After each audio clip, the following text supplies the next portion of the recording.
Through the Volatility Index, we track worldwide demand and suppliers' capacity to meet that demand in a monthly survey of 27,000 businesses. U.S.-China trade talks come at a critical moment because, as our May index shows, global supply chains are under increasing stress, falling to the weakest reading in 6 months. The sharpest deterioration came out of Asia, where manufacturing activity dropped to a 17-month low.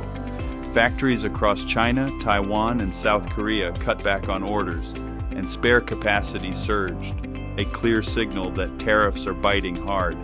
Here in North America, U.S. manufacturers are front-loading inventories, buying up raw materials now to protect against rising prices and more trade disruption. But overall capacity still remains underutilized, especially in Mexico and Canada. In Europe, there are signs of stabilization. Germany and France are showing signs of life, with fiscal stimulus helping push industrial activity to its strongest in nearly a year, while in the UK, supplier activity declined sharply again in May, extending a steep and prolonged downturn. So what does this mean for global manufacturers?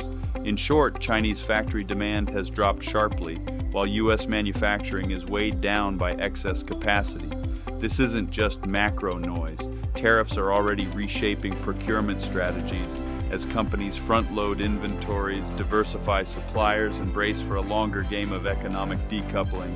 Go to GEP.com/volatility to download our full report. I'm Derek Creevy with GEP.